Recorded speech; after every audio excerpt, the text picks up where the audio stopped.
Welcome back to another shocking episode of Lockdown 23 and 1. That's right, shocking it is, and it's probably going to make you think twice about swinging a fist. The very first interview on my channel is someone who agreed to have a mutual one-on-one fight with someone and ended up killing him. With one punch, ended up having to go through the court process, but for the most part, he made it out unscathed. He's out in the streets moving on with his life, and shout out to you, my friend. Keep doing what you're doing. And today's story has a couple similarities to this one, but at the same time, totally different. And the turn of events with the people involved, believe it or not, many people are going to call this one a completely satisfying story. You ain't going to believe it, so let's get right into it, ladies and gentlemen. If you're new to the channel and enjoy all things lockup and crime related, then this is absolutely where you need to be. Hit that like, subscribe, notification bell before you leave, and check out my beautifully assorted playlist with many more videos for you to start watching today. Alright, so for this story, we're traveling all the way down to Tampa, Florida. This right here is Corey Ellis Puos, 27, a Dunkin employee who started the day off with joy in his heart and a smile on his face. But he has no idea that his whole life is about to change when Von L. Cook, a regular customer, decides to go through the drive-thru per usual. Cook, 77, decided to stop at the Dunkin', which shared business space with a Circle K convenience store in the Palm River area. It was just before 1:30 p.m. that Mr. Cook showed up to the drive-thru line and tried to order a coffee. The Dunkin' employees had trouble hearing him. He then began to scold them about poor service. The employees told Cook to leave. Instead, he parked his car and walked inside the store. Cook approached the counter and continued to argue with Corey, who stood about 6 feet away from him, separated by a waist-high swinging door. Then Cook did the unspeakable, uttered the N-word to Corey as he walked through the door, his hands at his sides. He warned him not to repeat it, but Cook repeated it, and Corey immediately acted, hitting him in the jaw. One punch is all it took for Cook to hit the floor and hit his head.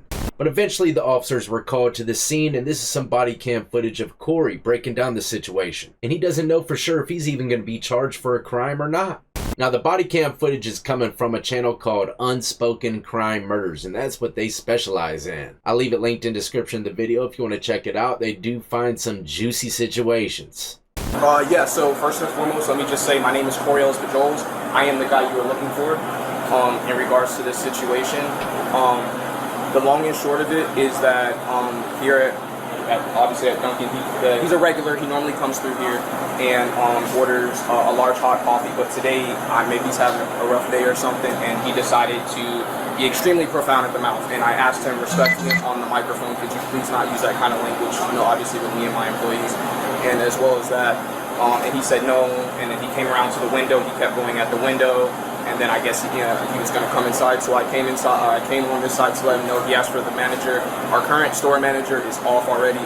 She worked morning shift, and she's currently otherwise here. So I would be for the senior shift. I've been here a little bit longer than he has, so I reserve responsibility for that. In any case, I came out to let him know. I said, listen, sir, with the profanity that you use, I would highly recommend that you go on about your business. We don't want to serve you any coffee today. Maybe you can try again another day, but you have clearly upset, you feel me, the atmosphere here, and we would like for you to go on. Bro, you were sounding so intelligent, like a real life manager, until he said those key words. You feel me? And I'm not even gonna lie, that would have had me questioning his whole story as soon as he said it. Have you been to prison, sir? Cause you feel me originates from cell block 6. You feel me, the atmosphere here, and we would like for you to go on about your business. I asked him to do that repetitively. It's all on camera.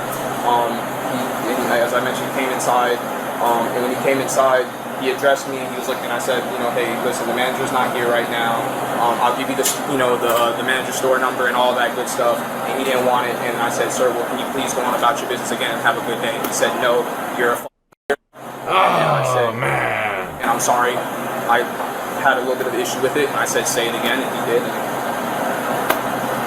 Right hook sent him down. Right hook sent him down for sure. And little does the officer or Corey know that that guy's never gonna wake up. He hit his head on the floor and it was game over. I bring so many stories like this your way, especially from prison. People getting dumped on their head. That concrete's unforgiving. It ain't budging, but your skull will. But we're gonna jump into the officer now, breaking down a little bit of the situation to Corey and what could possibly be coming his way.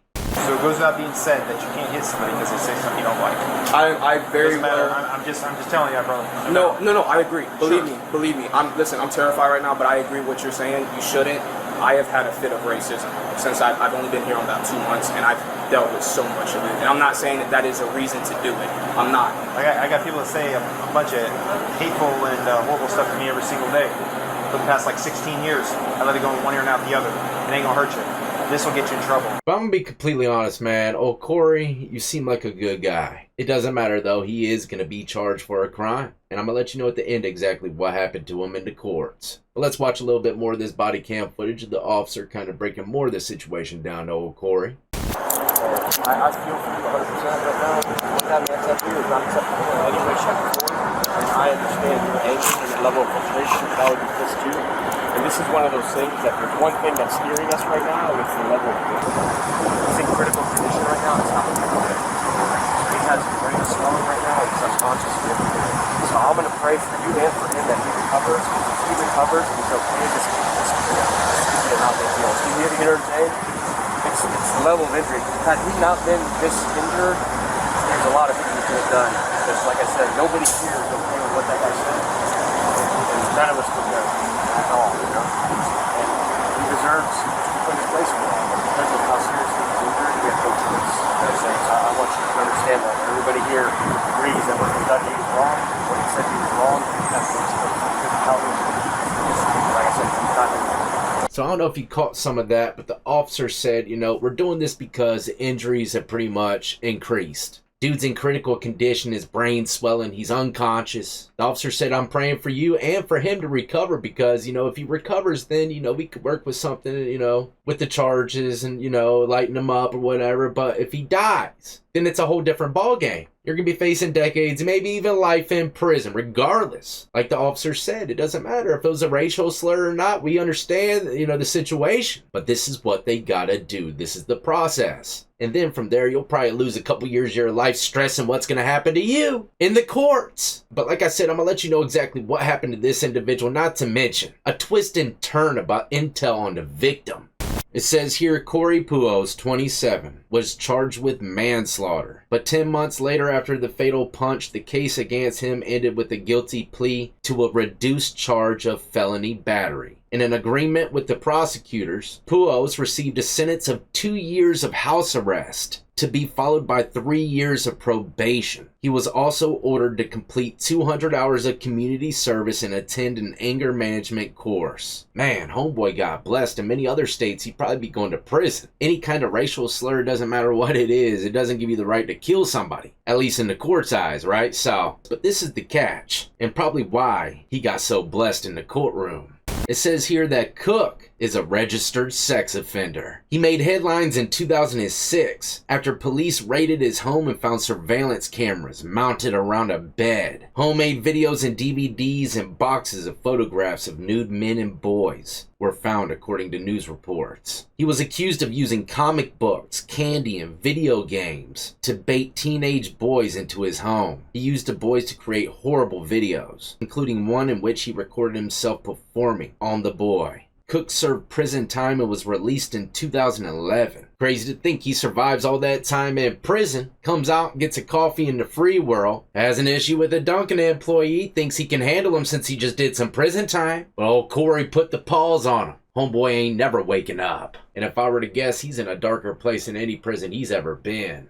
Anyways, crazy turn of events, right? But I can see how, you know, the courts took everything into consideration and made the wise choice of giving this young man just some house arrest and probation. And one hell of a story to tell. Corey, you're more than welcome on the channel anytime, my friend. Many people probably say Dunkin should be giving you a raise.